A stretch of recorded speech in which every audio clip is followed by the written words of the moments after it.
this possible, for bringing me here in front of you. I have a wedding I have to be at, so I couldn't be here in person. Maybe next time I can. I'd like to thank her for doing this other steps another time. Garland Native American Awareness Day. Also, I'd like to clarify that I am not a member of the Humano Tribe of Texas, nor am I speaking for them.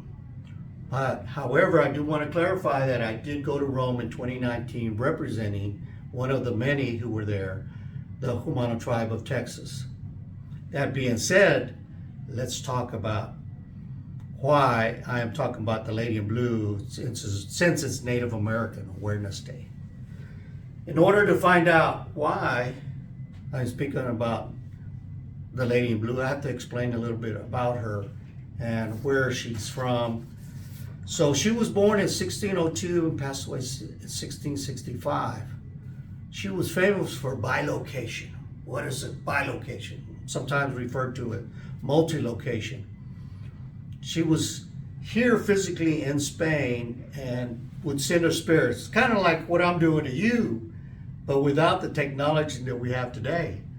She would appear in front of the natives and say, hey, here I am. You need to know about this. There's some light-colored people coming over, about the Christian faith, etc., etc. And she was there, a real young girl, and finding out and talking to the natives. So how are the natives Humano tribes?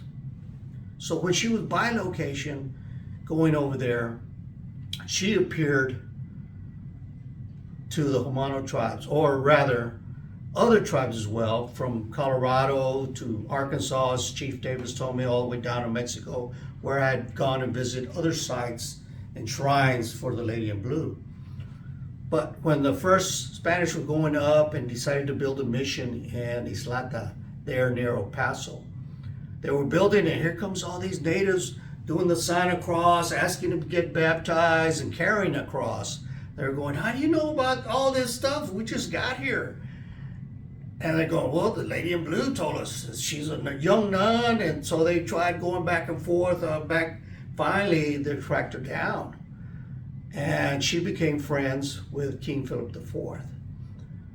And she was allowed to write her book, her teachings. But that's another story. We'll concentrate on the Native American right now. So anyway, the connections were made. And I was interested. I said, well, how did this happen? I couldn't believe it when first time I saw it, heard of it. But let me tell you about that journey. It was 2012 at the Tejano Monument in Austin, Texas. We had just had the unveiling, and there was a bunch of us reenactors there. And a gentleman comes up to me, Bill Millett, with Dan Ariano, and he said, hey, you want to be in this? You know a lot of the Native American cultures, herbs, medicines, all of that nature. I said, yes, and have you ever heard of the Lady in Blue? I said, no, and the story begins. So we started filming, and this is even on my place. That's how much I got engaged into this. It was so beautiful, so fantastic. Many friends, I brought them in. We started doing all these different scenes. We went different places out in the canyons where there have been known Native American bones are out there.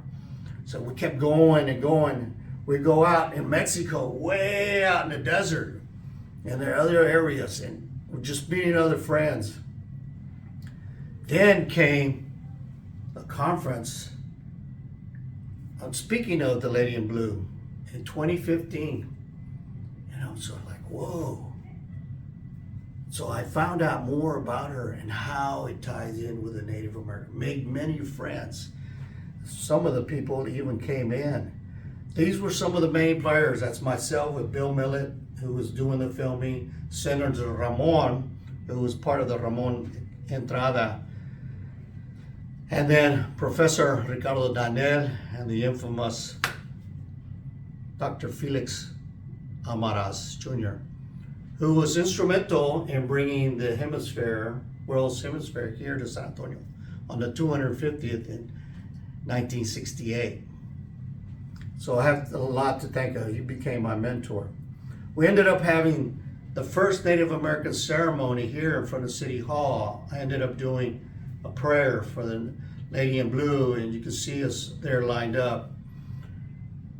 It was special because when the lady in blue left, after so many different visits, and it's been known that about 500 visits, that when she left a gift behind, and it was the blue bonnet.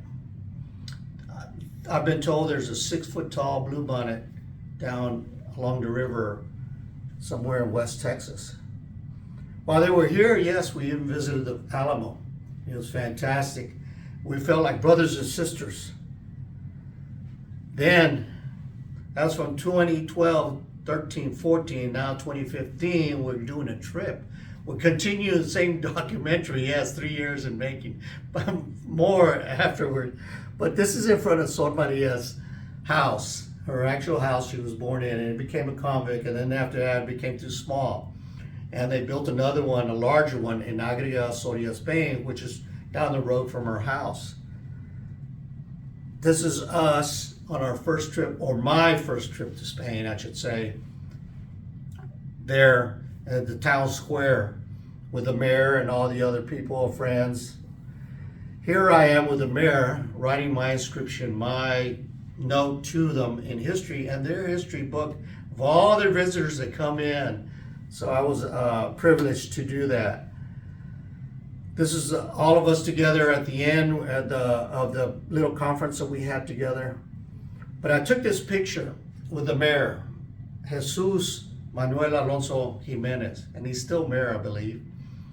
And behind us is a plaque, Governor Bill Richardson of New Mexico, who went there and recognized that the Sor Maria had also spoken to the natives there in New Mexico.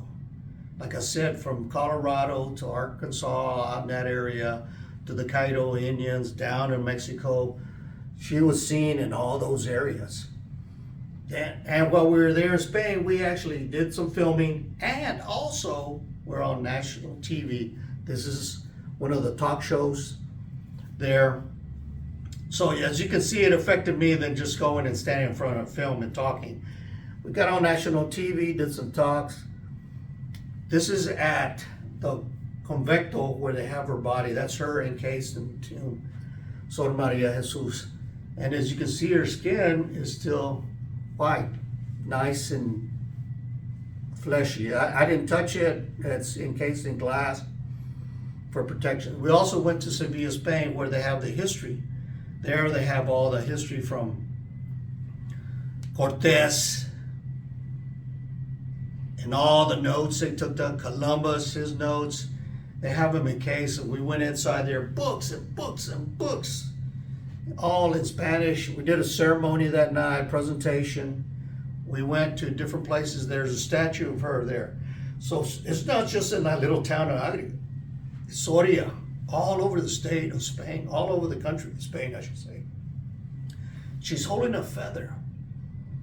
And the feather to the Native American represents freedom. Why? Because the feather comes from the bird family. And in the bird family,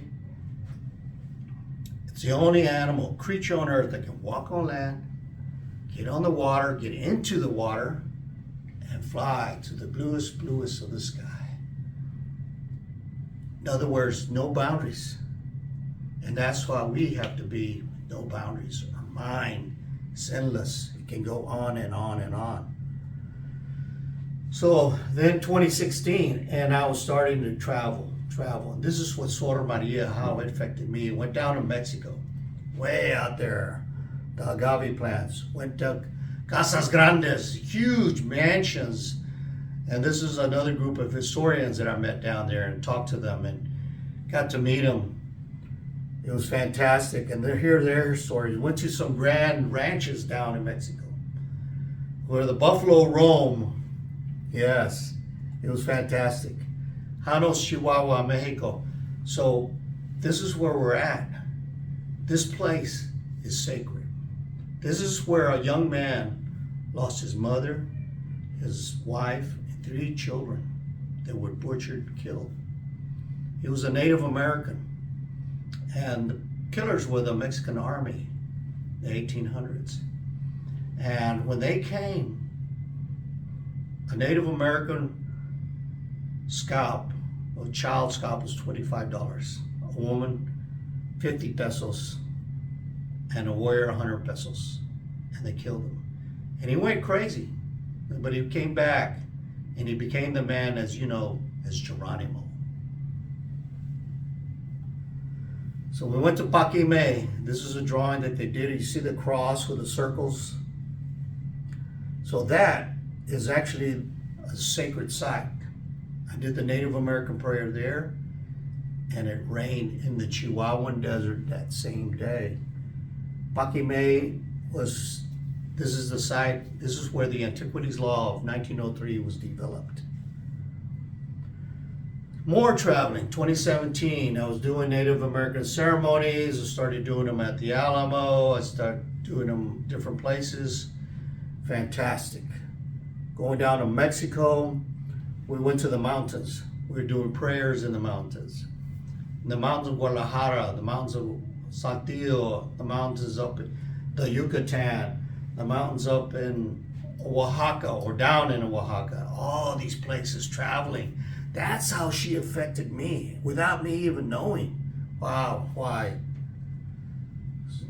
2018, the 300th anniversary of San Antonio. Oh, how did it affect me there?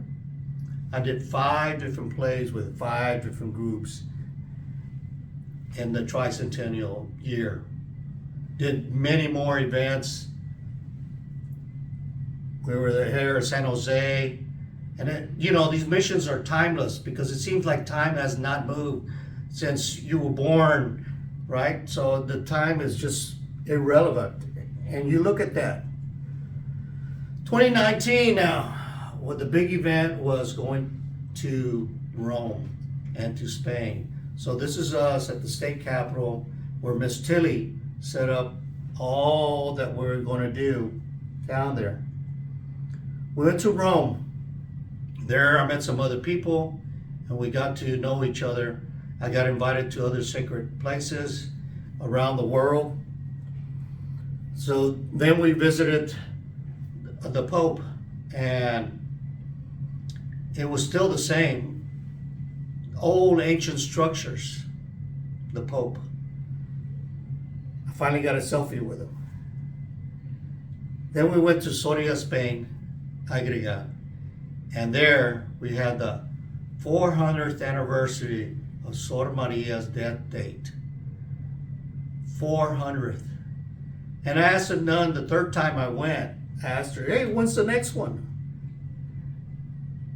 And she said, oh, you're very lucky because it only happens once every 100 years. This is one of the gentlemen that I met there, Jose Luis Palomar, who was the famous matador. And I got to meet him, or he wanted to meet me. So anyway, it went well, fantastic. We're still friends. Got to go to England to see things, places I never even thought of. Stonehenge, yes, even there. 22, when I went, that was the 3rd time I had gone to Spain. Did a talk all around Spain, different ones from Madrid, got on national TV in Madrid, Vox TV. Went up to where the running of the bulls is at, came on back down, got on TV. My book tied in so well, it was outrageous with the Native American prayers. And so here we are. In conclusion, we did the presentation. We did the 2 different documentaries, many different presentations, and I want to leave you with a challenge. I want to leave you with the challenge of open up, see what's out there, discover your ancestors, become someone that's interested and willing to teach others. It changed my life. I never would have thought I would have been in front of the Pope. I leave you with that. Thank you very much to all my relations.